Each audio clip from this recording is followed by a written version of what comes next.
se origina en la epitroclea del húmero y en el tendón de los flexores. Se inserta en la base del segundo y tercer metacarpiano.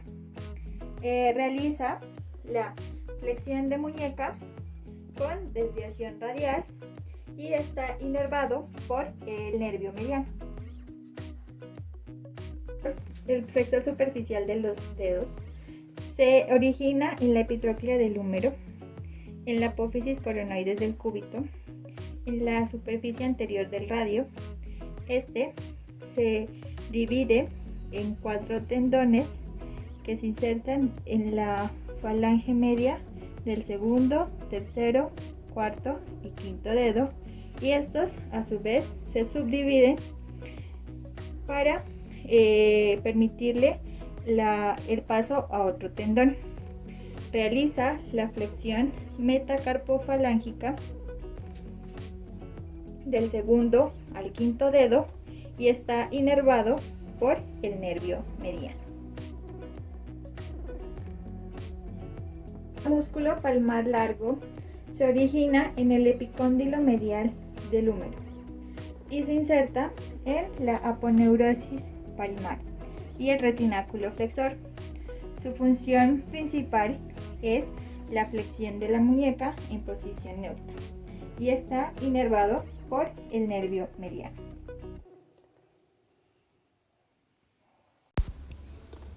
Bueno, vamos a continuar con el siguiente músculo, el cual es el flexor profundo de los dedos. Este músculo se origina en la cara medial del cúbito, en la apófisis coronoides y en la membrana interósea. Este músculo se inserta en la cara anterior de las falanges distales del segundo al quinto dedo. Realiza la acción de la flexión interfalángica distal del segundo al quinto dedo.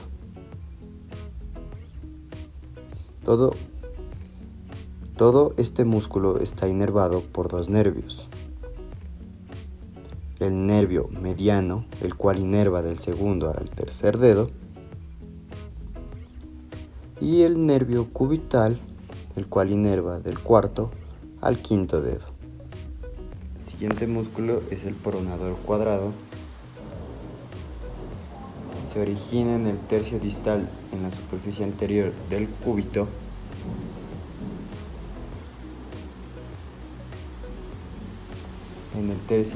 Y se inserta en el tercio distal del radio.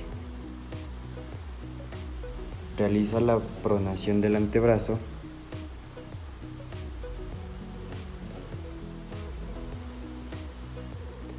y todo este músculo está inervado por el nervio mediano. El siguiente músculo es el oponente del pulgar, el cual se origina en el trapecio y en el ligamento carpiano transverso. Este músculo se inserta en la diáfisis del primer metacarpiano y la acción que realiza es la de oponer el pulgar,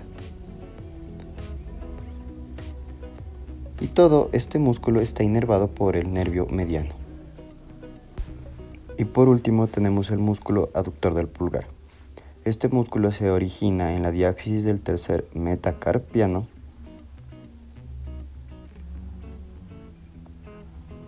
se inserta en la cara anterior de la base de las falanges proximales y la acción que realiza es la de aducir el pulgar. Todo este músculo está inervado por el nervio cubital. El músculo tibial anterior se origina en el cóndilo anterior externo en su cara externa de la diáfisis de la tibia y se pega también a la membrana interósea. Este músculo se inserta en el hueso cuneiforme y en la base del primer metatarsiano.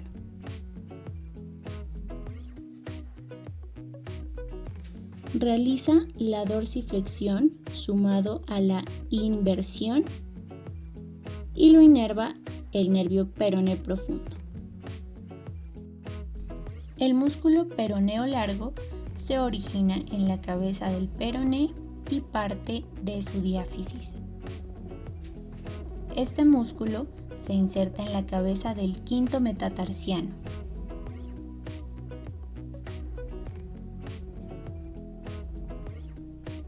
Realiza la plantiflexión con eversión de tobillo y este músculo está inervado por el nervio peroneo superficial. El músculo gastrocnemio tiene una resistencia absoluta para levantar el peso del cuerpo cuando éste se contrae. Es un músculo que permite bombear la sangre. Este músculo tiene dos cabezas.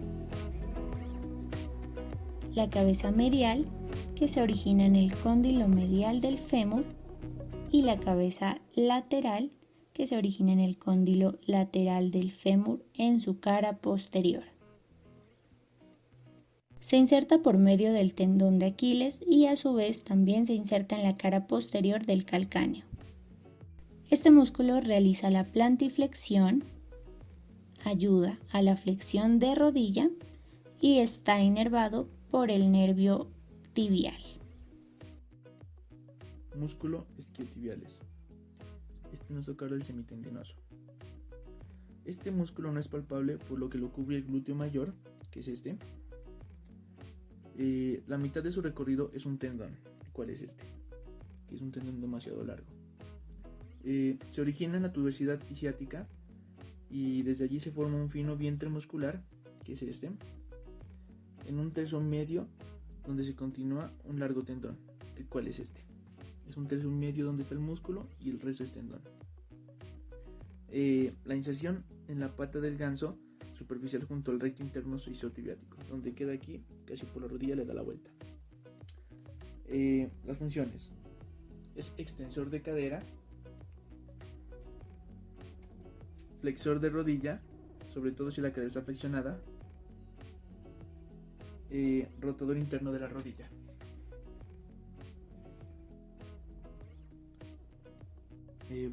Músculos isquiotibiales. Continuamos con el semimembranoso. Este músculo es un músculo más profundo que el semitendinoso, ya que se encuentra situado delante del mismo y es un músculo muy robusto, protegido de cualquier lesión no accidental. Se origina en la tuberosidad isquiática, de ahí se forma un tendón alargado, cual es el de acá, y aplanado, también el cual pertenece a las fibras musculares de semini profonde. Este músculo se inserta en la parte interna de la maceta tibial, que es por acá, con el tendón, formando una pata de ganso muy profunda, que es interno, o sea que el músculo se inserta así en esta dirección. Entre la pata del ganso superficial y la profunda existe una bolsa que es sinovial, que alivia el razonamiento, que puede ser de todas flexoras y nos puede ayudar con el movimiento extensor de la cadera, flexión de rodilla y mínimas que pueden lesionarse, ya que esta lesión no es frecuente. Y la función de esa es extensor de la cadera, flexor de la rodilla y rotación interna de la rodilla. Es la más eficaz, que se produce cuando la cadera está un poquito flexionada. Músculo cuádriceps vasto externo. Este músculo, componente más voluminoso del cuádriceps, que ocupa toda la cara externa del muslo, encontrándose en la parte oculto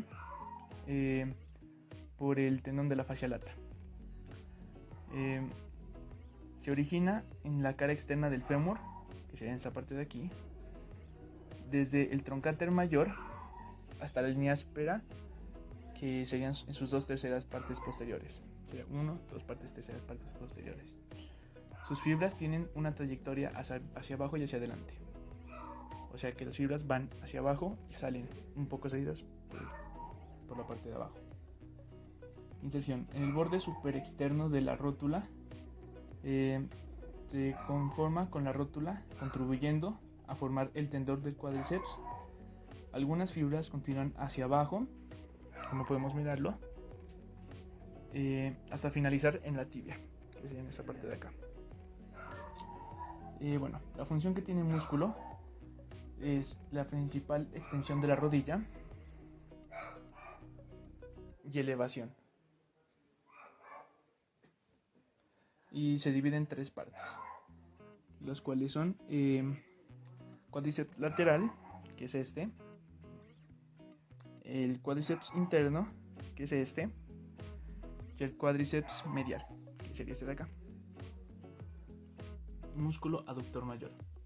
Este es un músculo aplanado, aplastado, con características de músculo largo más capacitado para acciones de rapidez que puedan ocupar los aductores. Ocupan el espacio debajo entre el borde interno y del recto interior hasta el borde interno de la pierna y el pubis. Bueno, este se origina en los 2 tercios posteriores de la rama isquiotibiana. Se originan por 2 vientres, que son estos. Bueno, inserción. Se inserta en un vientre en el tercio inferior de la línea áspera del fémur, que sería esa parte, y otro vientre en la cara posterior del cóndilo interno del fémur, que sería en la parte de acá. Acá es la primera inserción y acá es la segunda. Su función está sobre la pelvis cuando actúan del lado izquierdo a derecho y se estabilizan la pelvis. Producen retroversión corrigiendo la hiperdosis de mantenimiento y elevación. Bien, vamos a continuar con los músculos lumbricales de la mano. Los músculos lumbricales de la mano, el origen es el tendón del flexor profundo de los dedos y se van a insertar en la expansión del extensor de los dedos, en el dorso de cada dedo a lo largo de su cara radial. Lo importante de este músculo es que tanto donde se insertan y el origen es en tendones. Las acciones que nos permiten realizar es la flexión de la articulación metacarpofalángica y la extensión de la interfalángica. Los lumbricales 1 y 2 van a estar inervados por el nervio mediano y los lumbricales 3 y 4 por la rama profunda del nervio cubital.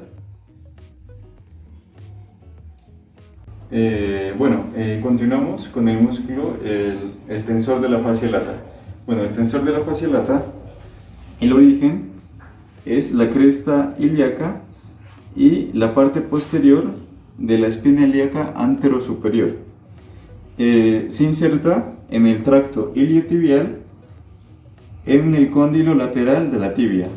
Los movimientos que nos va a permitir hacer este músculo es abducción de cadera junto con el músculo glúteo medio y la flexión de cadera junto con el músculo sartorio. Recordemos que es un músculo sinergista y está inervado por el nervio glúteo superior. Bien, vamos a continuar con el bíceps femoral, la cabeza larga y cabeza corta. El bíceps femoral, cabeza larga, el origen es el tubérculo isquiático del isquion y se inserta en la cabeza del peroné. El bíceps femoral ayuda al glúteo mayor a realizar extensión de cadera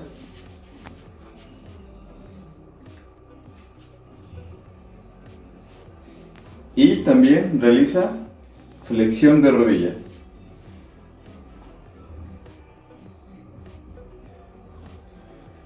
Está inervado por el nervio ciático.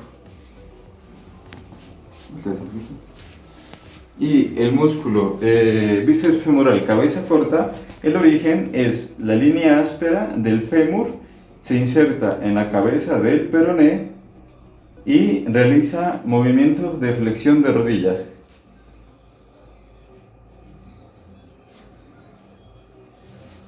Y recordemos que tanto el bíceps femoral cabeza larga como cabeza corta están inervados por el nervio ciático. Gracias. Bien, ahora continuamos con huesos de la pierna. Tenemos el hueso más grande y largo, que es el fémur, En la parte proximal tenemos la articulación coxofemoral y en la parte más distal tenemos la articulación femorotibial, que es de tipo diartrosis bicondílea. Realiza movimiento de flexión y extensión de la rodilla.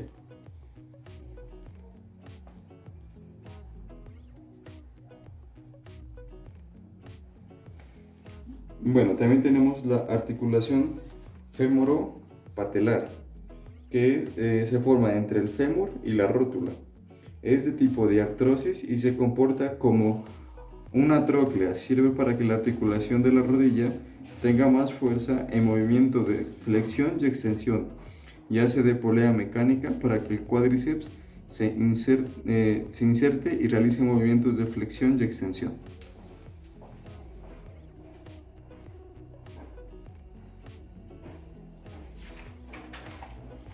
Tenemos la articulación tibio-peronea, que es de tipo de artrosis sinovial plana. Se forma entre la cabeza del peroné y la superficie de la tibia. Los movimientos son de desplazamiento restringido de flexión y extensión. Ayudan en movimientos a la articulación femorotibial. Y la articulación tibio-peronea interósea es de tipo sinartrosis y la función es de unión entre la tibia y el peroné. Ya por ser sinartrosis no realiza movimiento. Articulación del tobillo o articulación tibio-peronea astragalina.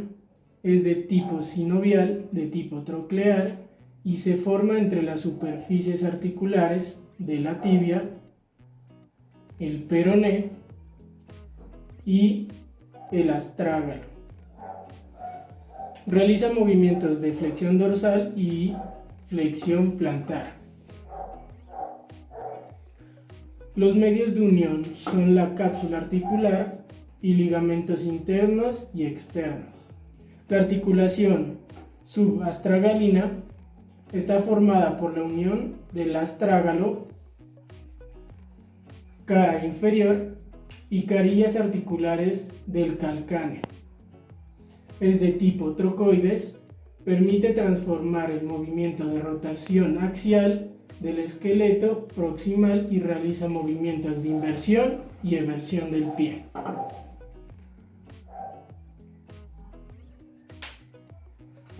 Articulación tarso-metatarsianas.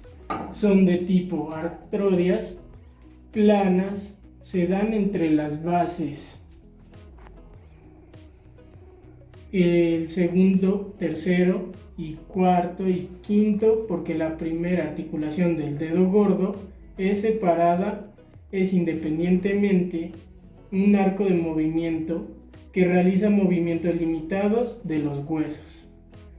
Las articulaciones intermetatarsianas se dan entre los metatarsianos, que son de tipo artrodia, y la articulación entre el primer y segundo dedo no existe y realiza movimientos de inversión y eversión del pie.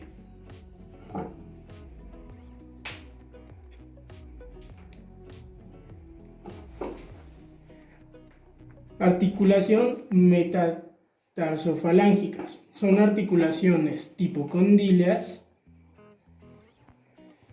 porque permiten flexión, extensión, abducción y aducción que unen los 5 metatarsianos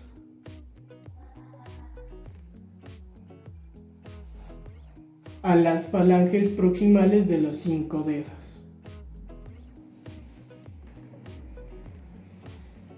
Articulaciones interfalángicas. Son de tipo troclear y permiten flexión y extensión. Estos están reforzados por ligamentos colaterales que ayudan a la realización de estos movimientos. Muchas gracias.